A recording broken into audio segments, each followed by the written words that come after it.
Assalamualaikum warahmatullahi wabarakatuh. Perkenalkan, nama saya Rani Siti Nuraini. Di sini saya akan membuat video simulasi pembelajaran untuk memenuhi tugas konsep dasar bumi antariksa.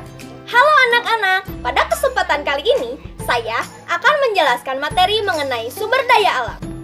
Oke anak-anak, sebelum kita masuk kepada materi, baiknya kita berdoa terlebih dahulu.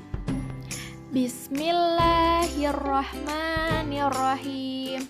Rabbi zidni ilma warzuqni fahma waj'alni minas sholihin. Amin. Nah, selesai kita berdoa, mari kita menuju ke materi. Anak-anak, apa yang kalian ketahui mengenai sumber daya alam? Sumber daya alam adalah semua kekayaan alam yang dapat dimanfaatkan untuk memenuhi kebutuhan hidup manusia. Pengelompokan sumber daya alam berdasarkan sifatnya. Yang pertama adalah sumber daya alam yang dapat diperbaharui.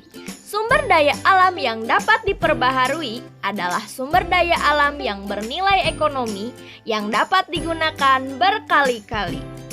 Dan yang kedua adalah sumber daya alam yang tidak dapat diperbaharui. Sumber daya alam yang tidak dapat diperbaharui merupakan sumber daya alam yang bernilai ekonomi yang akan habis jika digunakan berkali-kali dan tidak mudah diganti dalam kurun waktu yang sebentar. Berikutnya adalah pengelompokan sumber daya alam berdasarkan jenisnya. Yang pertama adalah sumber daya alam biotik.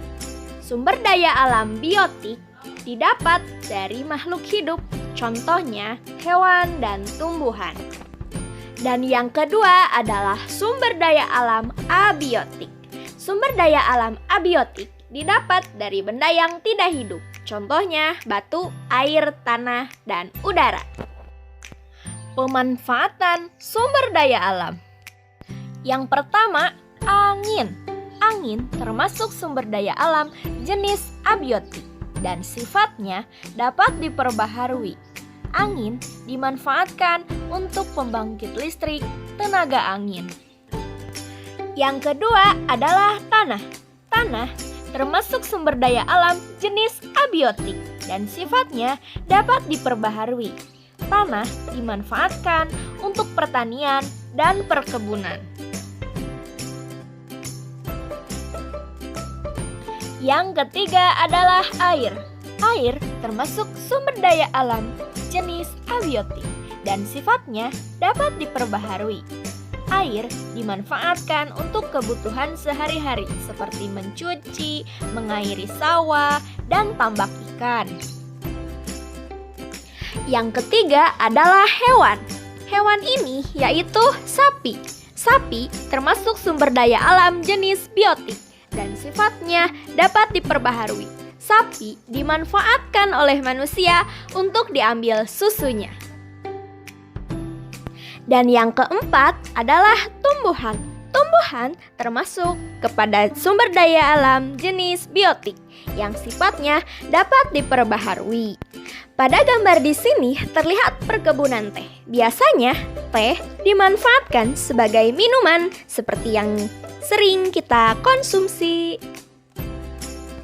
Kemudian yang kelima adalah minyak bumi. Minyak bumi termasuk sumber daya alam jenis abiotik dan sifatnya tidak dapat diperbaharui. Maka dari itu, kita harus berhemat dan pergunakan minyak bumi itu dengan sebaik mungkin. Minyak bumi dimanfaatkan sebagai bahan bakar kendaraan. Dan yang terakhir adalah gas bumi. Gas bumi termasuk pada sumber daya alam jenis abiotik dan sifatnya tidak dapat diperbaharui. Tentu kita mengetahui untuk apa kegunaan gas bumi ini. Ya, benar sekali. Kita sering menemukan gas LPG di dapur dipergunakan ibu sewaktu memasak.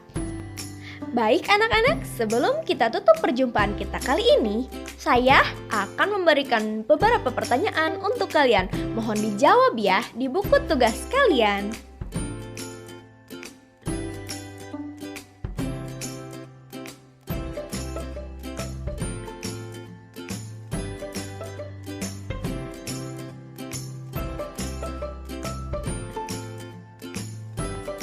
Alhamdulillah, pembelajaran hari ini telah selesai. Mari kita tutup dengan doa. Bismillahirrahmanirrahim. Subhanakallahumma wa bihamdika asyhadu an la ilaha illa anta astaghfiruka wa atubu ilaik. Amin. Semoga bermanfaat anak-anak. Sampai jumpa.